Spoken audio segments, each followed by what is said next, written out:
یا مسبب الاسباب، جہاں سے ہمیں گمان بھی نہ ہو، بے شک تو چاہتا ہے تو وہ کام بھی ہو جاتے ہیں جو کبھی ہو ہی نہیں سکتے۔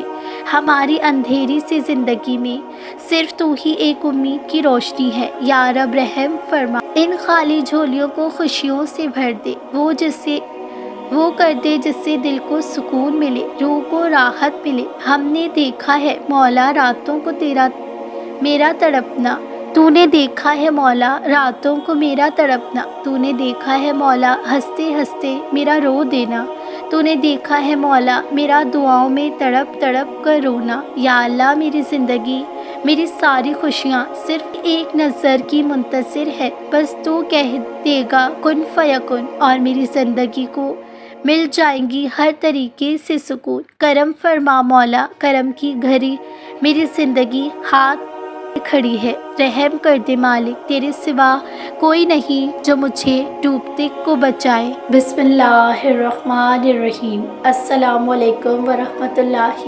وبرکاتہ۔ دعا کی توفیق ملنا ہی اس کی قبولیت کی سب سے بڑی نشانی ہوتی ہے۔ اگر اللہ پاک نے آپ کو وہ چیز عطا نہ کرنی ہوتی تو وہ اب تک آپ کا دل بدل دیتا اور دعا میں آپ کچھ اور مانگ رہے ہوتے۔ اللہ پاک نے قرآن پاک میں فرمایا ہے، جسے اس کا بندہ اس سے گمان رکھے گا ویسا ہی اللہ اس کے ساتھ معاملہ کرے گا۔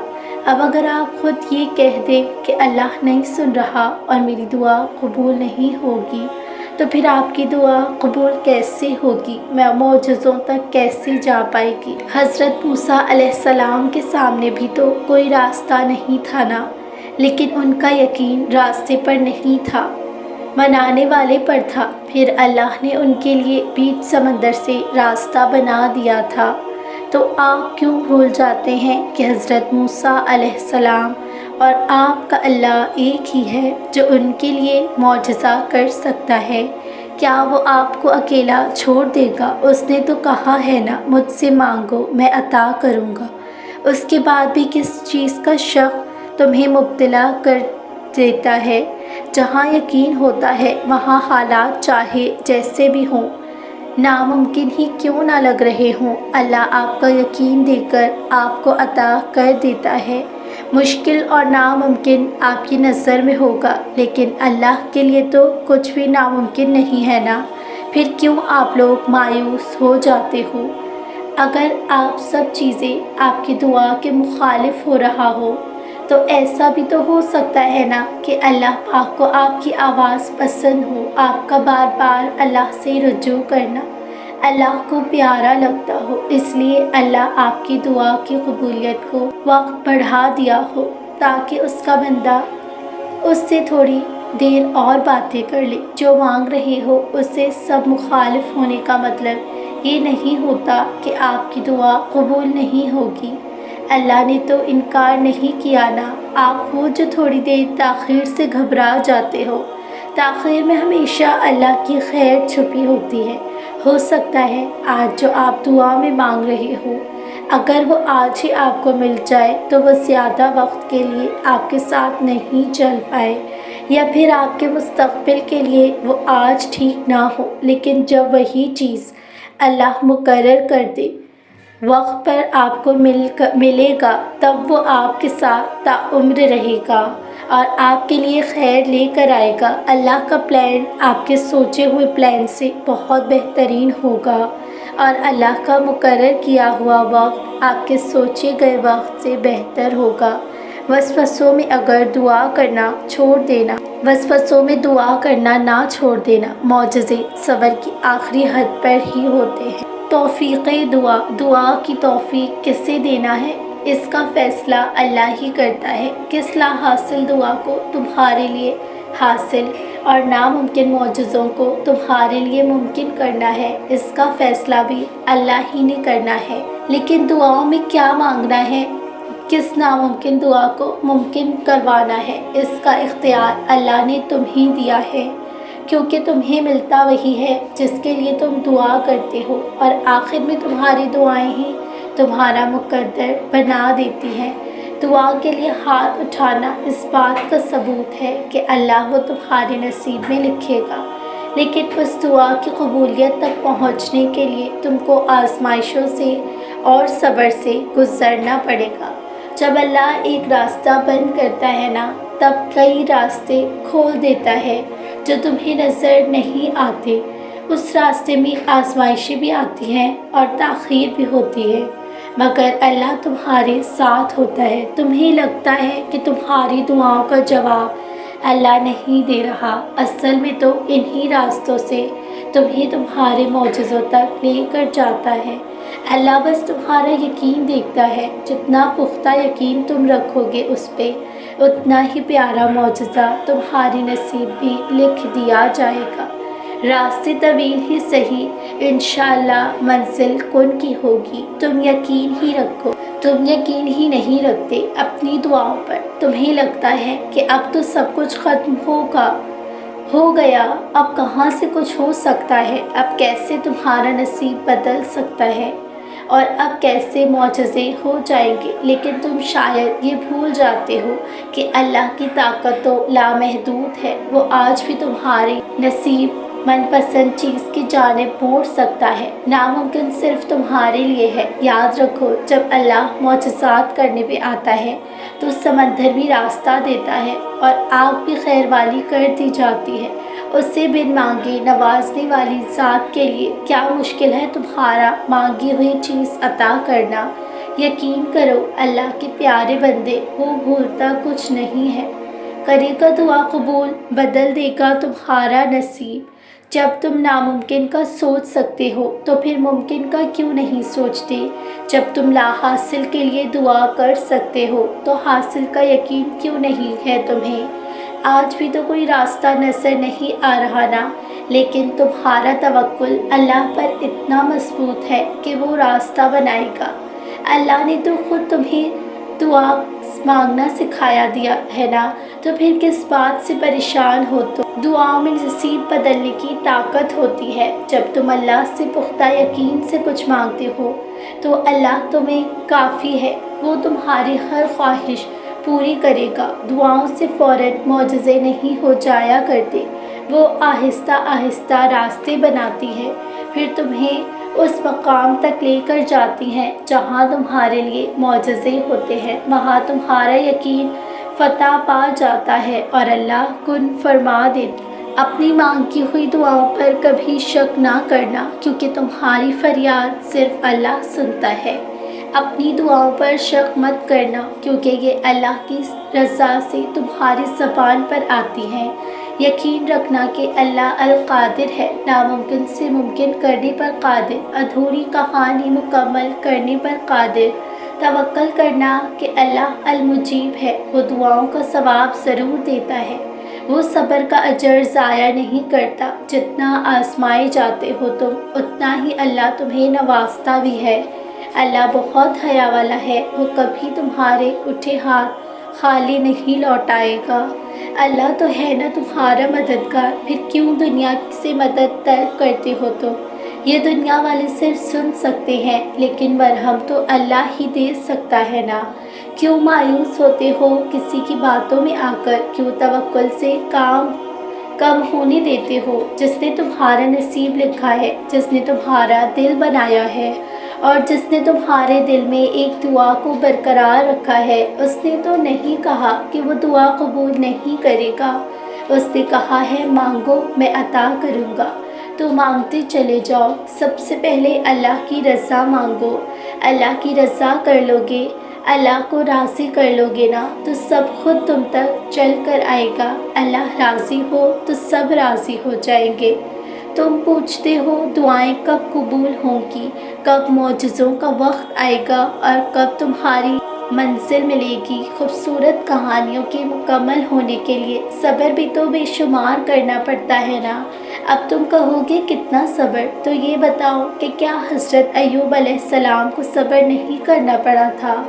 اپنے بیٹے حضرت یوسف علیہ السلام کے ملنے کے لیے کیا یونس علیہ السلام کو صبر کرنا نہیں پڑا تھا؟ کیا اللہ دعا قبول کرے اور اس کے لیے آسانی ہو، انہیں بھی صبر کیا، توکل رکھا؟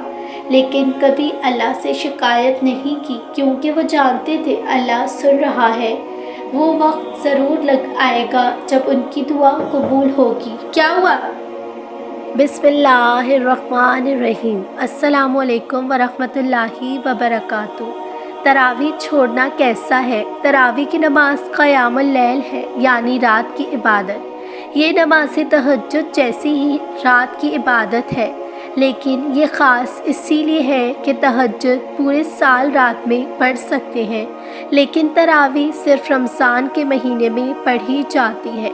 ہمارے نبی صلی اللہ علیہ وسلم نے 3 دن کی تراویح ترک کی تھی، یعنی چھوڑی تھی، تاکہ امت سے فرض یا فریضے جیسا نہ سمجھ لیں۔ تراویح فرض نہیں ہے، لیکن یہ سنت ہے۔ نبی صلی اللہ علیہ وسلم پورے مہینے تراویح ادا کرتے تھے۔ آپ کے بعد آپ کی اس سنت کو حضرت عمر خطاب رضی اللہ تعالیٰ عنہ نے زندہ رکھا اور اپنی اس سنت کو قائم رکھا، اور آپ باجماعت تراویح ادا کرتے۔ تراویح کی نماز حضرت عمر رضی اللہ تعالیٰ عنہ نے زندہ رکھی اور اپنی اس سنت کو قائم رکھا، اور آپ باجماعت تراویح ادا کرتے تھے۔ تراویح کی نماز حضرت عمر نے قائم رکھی، آپ سے کسی نے کوئی دلیل نہیں مانگی تھی، کیونکہ آپ نے ادا کی، مطلب وہ نبی صلی اللہ علیہ وسلم نے ثابت کی ہے۔ آپ کے بعد سب نے اس سنت کو زندہ کیا۔ آج تراویح پوری امت کے زیادہ تر حصہ الحمدللہ جماعت سے ادا کر رہا ہے۔ جب حضرت عمر خطاب رضی اللہ تعالیٰ عنہ نے دیکھا کہ لوگ جماعت کے ساتھ تراویح ادا کر رہے ہیں، آپ نے فرمایا، نعمتی بدعت الحاذہ، یعنی یہ کتنی بڑی بدعت ہے۔ یاد رہے، بدعت 2 قسم کی ہوتی ہے۔ نمبر 1 بدعت حسنہ، گڈ انوویشن۔ نمبر 2 بدعت سیاہ، بیڈ انوویشن۔ تراویح صحابہ کرام سے ثابت ہے، یعنی بدعت حسنہ ہے۔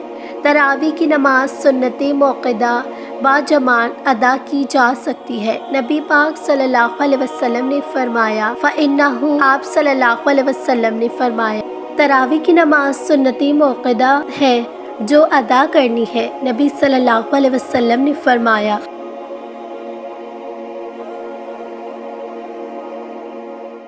ترجمہ، میرے بعد جو لوگ زندہ رہیں گے وہ بہت اختلاف دیکھیں گے۔ تم میری سنت اور ہدایت یافتہ خلفائے راشدین کی سنت کو مضبوطی سے تھام لو، اسے اپنی دانتوں سے پکڑ لو، مضبوطی سے اپناؤ۔ یہ حدیث ہمیں یہ تعلیم دیتی ہے کہ صرف نبی صلی اللہ علیہ وسلم کی سنت ہی نہیں، خلفائے راشدین حضرت ابو بکر، عمر، عثمان، علی رضی اللہ تعالیٰ عنہ کی سنت بھی ہدایت کا حصہ ہے، جسے مضبوطی سے اپنا لینا چاہیے۔ ترجمہ، میرے بعد جو لوگ زندہ رہیں گے وہ بہت اختلاف دیکھیں گے، تم میری سنت نہیں ہے وہی ہے۔ اس حدیث مبارکہ کے بعد تمام علماء کرام نے تراویح کو سنت موقدہ قرار دیا، یعنی یہ نماز ادا کرنی ہے۔ بے وجہ اسے چھوڑنا گناہ میں شامل ہے۔ کوئی شرعی عذر ہے یا تکلیف ہے تو سمجھ آتا ہے، لیکن بے وجہ اس نماز کو چھوڑنے والا گناہ گار ہوگا۔ اسے چھوڑنے پر ملامت کی گئی ہے۔ سنت موقدہ دونوں ہی کو ادا کرنی ہے، مرد کو بھی اور عورت کو بھی۔ مرد حضرات باجماعت مسجد میں ادا کریں، باجماعت ادا کرنی ہے، سنت کفایہ ہے۔ جینٹس کا بے وجہ بغیر جماعت کے تراویح پڑھنا سنت موقدہ کا ترک کرنا ہوگا، جو یہ غلط ہے۔ جینون ریزن ہے، مجبوری ہے تو اکیلے علم طرح سے ادا کریں، لیکن اس کا ترک نہ کریں۔